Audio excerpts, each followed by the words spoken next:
Dontay Corleone from Cincinnati. If you've seen the movie, I Made You Smile. Dontay Corleone. Yeah, you know me. I love a good Italian name. You ain't wrong. Black guy, right? Yeah, he got some black Italians, man. Look Cincinnati, Ohio kid. Yep, absolutely. You got him. There's black Lombardis. There's black Corleones. Here's where I'm at with it, Brian. For my defensive tackle one text, he's like 6'1", 6'2", 330 or something like that. 6'1", yeah, 6'1", absolutely. So yeah, he's a little shorter, but big and strong. All right, cool. Yeah. If you an athlete, I'm gonna naturally bunch you up there with the athletic defensive tackles. Mm-hmm. If you a little slower, I'm gonna automatically bunch you down there with the slower defensive tackles.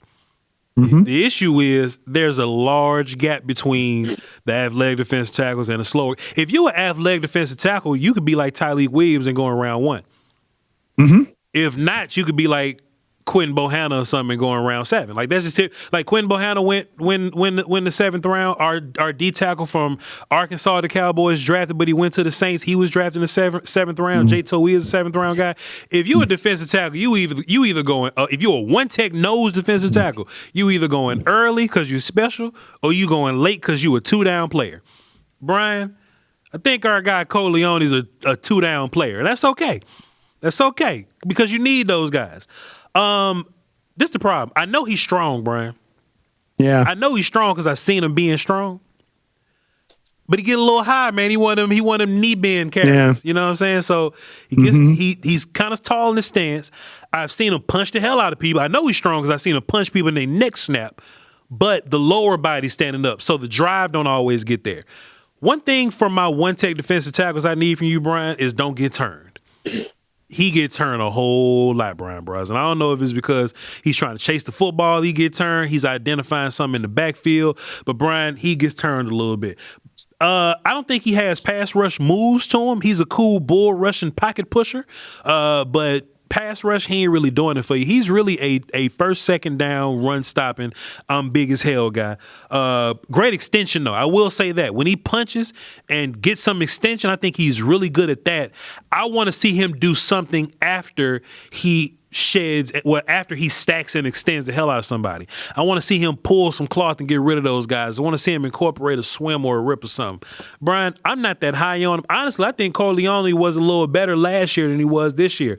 When our other Cincinnati tackle last year, I forgot his name, but I thought he was a little better last year. And Corleone was coming out last year, but he went back to school. He just hadn't built on his game very much, Brian, and he's just a 2-down player. That's all I got for you.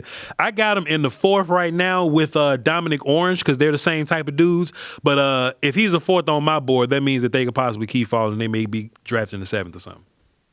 I'll tell you what, though, man, it's kind of crazy. I got him in the 3rd. That's crazy, Brian, but go ahead. And I got him like under Banks, and I got him ahead of Darrell Jackson.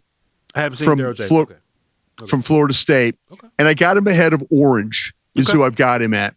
I kind of like this guy. And I like him because I like how quickly he could get up the field. Yeah. And I like the way when he gets up the field, he can retrace for a big guy. I like the way he retraces his steps. I like the first step quickness. I like the penetration. I like the disruption right off the jump. Yeah. I do think he plays the run pretty well. And I think there's things in the past that he's actually pretty good at. I think when he's able to, that quick move, the penetration move. Now, does he always finish? No. But he's back there. And I think he's one of those guys that when you watch him play as a tackle at 335, he could play a little wider. And I mean, wider when the ball goes to the outside. Watching him play against Baylor and BYU, they were trying to kind of get the ball to the outside. Yeah. And he was able to kind of make that play. He has a ton of power at the point of attack. And I feel like this guy's kind of a bully when he gets there with some quickness. I did. My line was a bully with some quickness. I've seen him walk blockers back into the pocket. I think he'd be a tough guy to deal with once he gets that head of steam going. His power, his quickness, Like that puts some blockers in some tough spots with him. I think the pad level could be a little tall. I don't disagree on that. I'd like to see more pass rush moves, but man, he's a 335-pound guy. But the power, the quickness, I think is something that you could actually work with him. So maybe the pass rush moves, maybe the hand usage, maybe that will come along with some of that stuff. He does play in a rotating system at Cincinnati, but I wouldn't call him sloppy or lazy in the way he plays. I have him in the third round, and like I said, I mentioned where I stacked him. I stacked him in that group. Banks. I'm going to leave Banks there. I know a lot of people have Banks as possibly a first-round guy from Florida, maybe a second-round guy. I'm going to leave him there in the third. Corleone, going to be right there with him.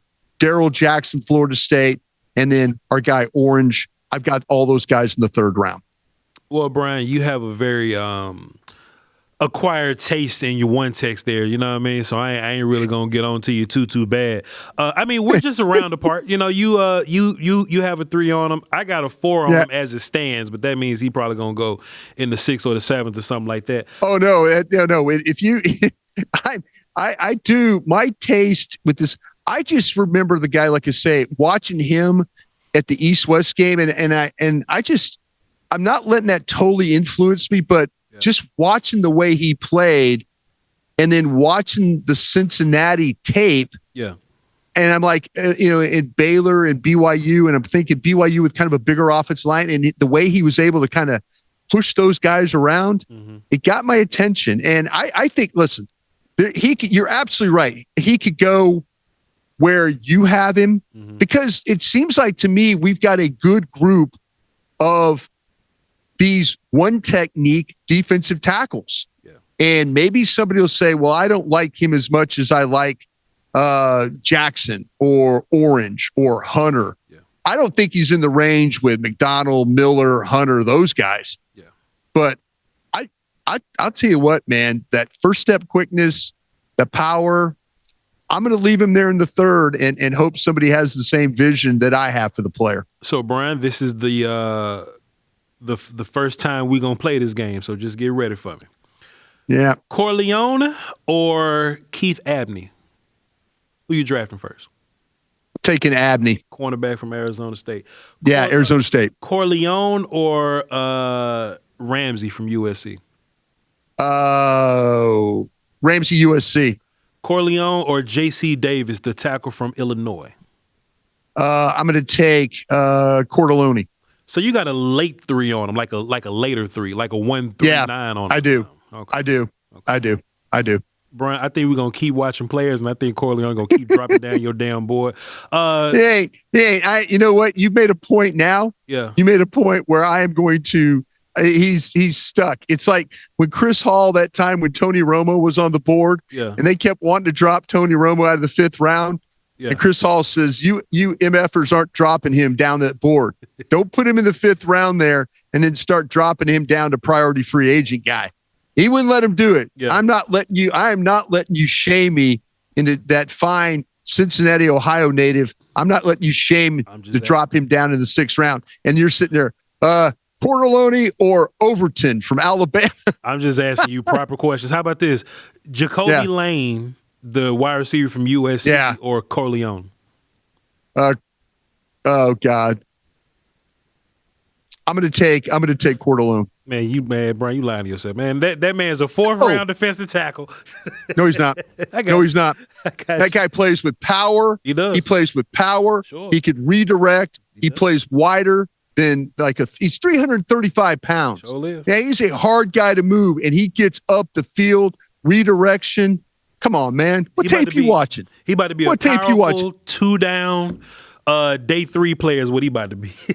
I'm telling you what, man. I cannot wait till we're working on the draft and that son of a gun goes in the 3rd round. I'm going to look at you and I'm going to tell you. Or you know what's going to happen? VOCH will be working together and he'll go, who's the best player on your board? We're down there in the 6th round. I'm going to say shit. Lane, Trigg, Davis, Coleman. I'm going to say Moore, Zion. I'm going to say a bunch of names. But it's all good. You ain't saying that man from Cincinnati, Ohio's name, are you? He cool, though.